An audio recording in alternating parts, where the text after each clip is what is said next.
All right, back on Get Up, bottom of the hour here, and we've got a list this morning. We'll call it the Dan list. We gave Orlovsky a very difficult homework assignment, and I know you agonized over this.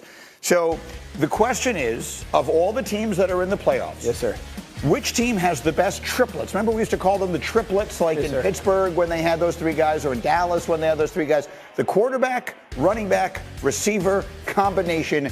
Give me the top five in these playoffs. All right, so the Rams isn't in there. Stafford's not in there. For all you people who think I'm a Stafford homer, I wrestled not putting them in there, but he's not in. Number five is going to be Minnesota. Sam Darnold, Aaron Jones, and Justin Jefferson. I know Sam Darnold's coming off of probably his worst game of the season, but he and Justin Jefferson have very much so been in kind of that MVP conversation this year. And Aaron Jones within this Kevin O'Connell offense is such a viable threat for their football team. They are a problem for defenses to constantly handle. Number four, mixtape Baker Mayfield and the Tampa Bay Buccaneers.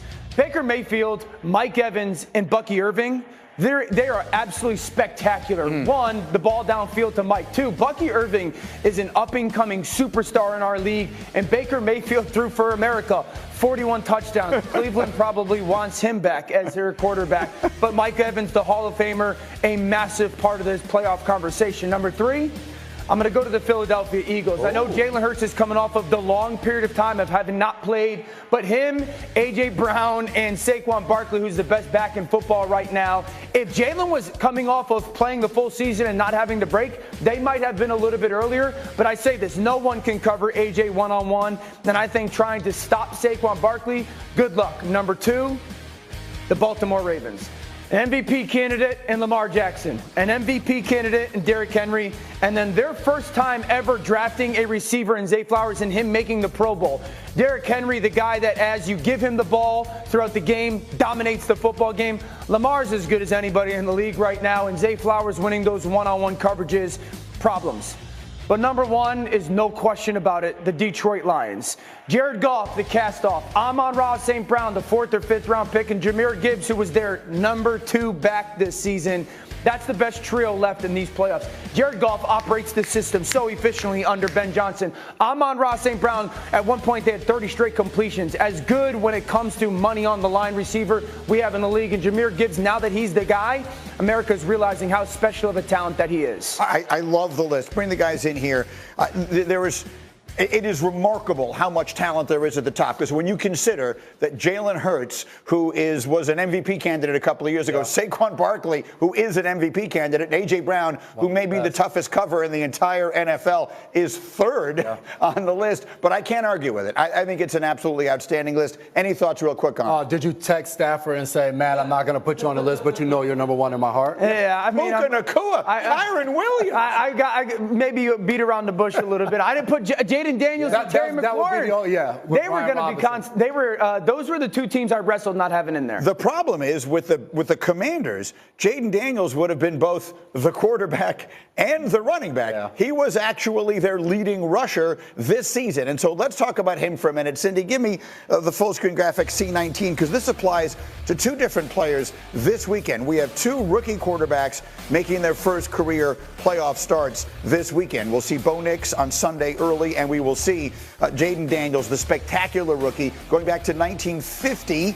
Rookie quarterbacks are 8-14, making their first career playoff start. What do we expect from Jayden Daniels, who has had a rookie season unlike practically any we've ever seen? Well, I look at that first game where they matched up, and Jayden took off a ton in that game. And I get it, because Todd Bowles in that defense in that first matchup for only 2 catches. Appreciate you, Himbo. Shefty, how about Jayden Daniels getting this first opportunity here? Well, listen, he has been one of the stories of the season. He has revitalized the game for Washington, and the story of Jayden Daniels would only gain steam if somehow he can find a way to upset the Buccaneers on Sunday. This is the game that I think could become a shootout. This is a game that I think both teams can get into the 30s, because Tampa's offense, we just talked about it, absolutely spectacular. I agree with J-Mac. I think that when it comes to Terry McLaurin, I would find the perimeter players of the Tampa Bay Buccaneers and throw the ball a ton on the outside, because it's really one of two things. They're going to give you a ton of space, and so the completions are easy. You just get the ball out, or they're going to challenge, and I don't think, in my opinion, that they have the people to run with Terry McLaurin. So I expect, kind of in the pass game outside, Washington to kind of get whatever, whenever they want. It's a fascinating game. Obviously, every weekend, or every game this weekend has so many different storylines. We will stay on all. Get up. 6 wild card games this weekend. Let's do a wild card watch. Orlovsky, Broncos, Bills. What are you watching for? The Broncos defense has 2 Defensive Player of the Year candidates. One, Patrick Surtain, who is our version of Darrelle Revis in modern day football, and then Nick Benito as a edge rusher, linebacker, freakazoid on the defensive side. Surtain is going to take one side of the field away. And then Benito is the guy that they constantly use to put in these situations, to chase quarterbacks, spy quarterbacks. He'll be all over Josh Allen. Josh has got to know where those guys are at all times. J-Mac, Commanders, Bucks. What are you watching? Get the boxing gloves out. Marshall Lattimore versus Mike Evans. These guys have went head-to-head 13 times in those matchups. Evans is averaging less than 3 catches and less than 50 receiving yards. Dang. I want to see this all day long. See these guys go head-to-head. There's been suspensions. There's been fines. You better believe you get your popcorn ready and sit down and watch this one. This game is the reason Washington going out and got him. Dan, Steelers, Ravens. What are you watching? One, Zay Flowers. Does he play? Because, Lamar Jackson has 52 completions this year versus man defense.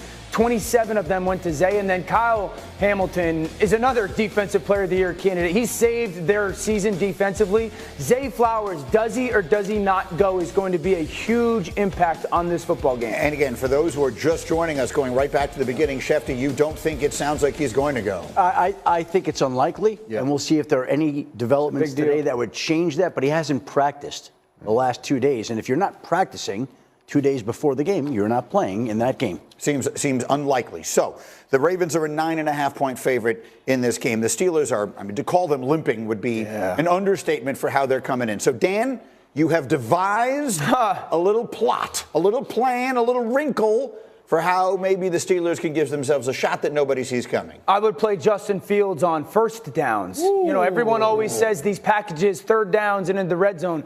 This is a bad first down offense in Pittsburgh, and it has been for a couple weeks now. Well, number one, they're worse in yards per play. That's both the pass game struggling and the run game. They don't get to the second level. That means success rate is bad, and the QBR performance, because everything is stacked against them, is poor. That's why I would get Justin Fields on the field, because the worst thing I want to do is get into third and obvious passing situations. Because I can tell you right now, Zach Orr, the defensive coordinator for Baltimore, is going to get into their simulated or fake pressures. People up at the line of scrimmage create the one-on-ones, and you think, oh, here comes a deep ball to George Pickens. No. They're just going to rush forward. They're going to keep 7 in coverage. They're going to run stunts and twist games. Russell Wilson's not going to have anybody throw the football to, because they're only going to get 3 or 4 people out, and it's going to become a sad...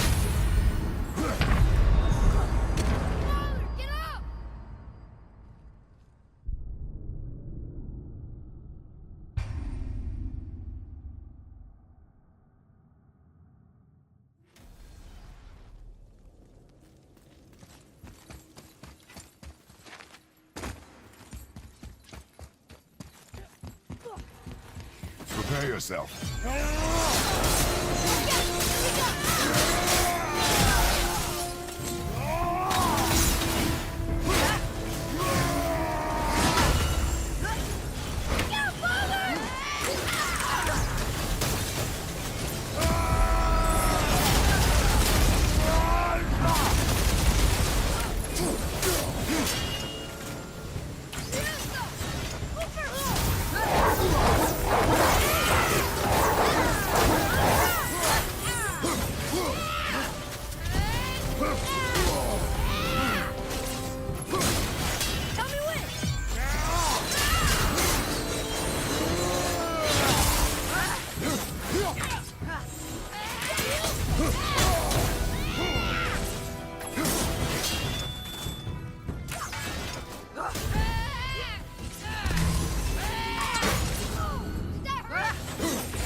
Brother, get up, brother.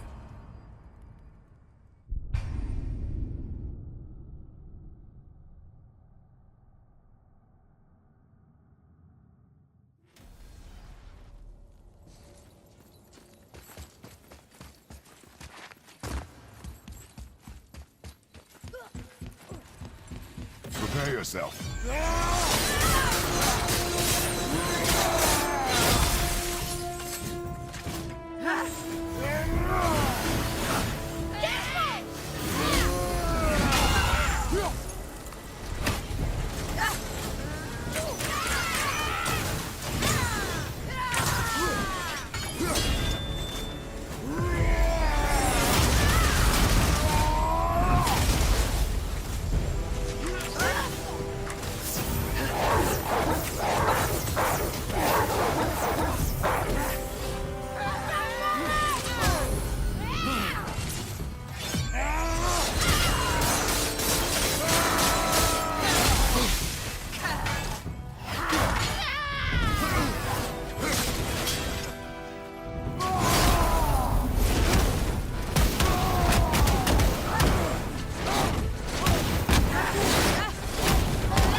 Prepare yourself. Focus up.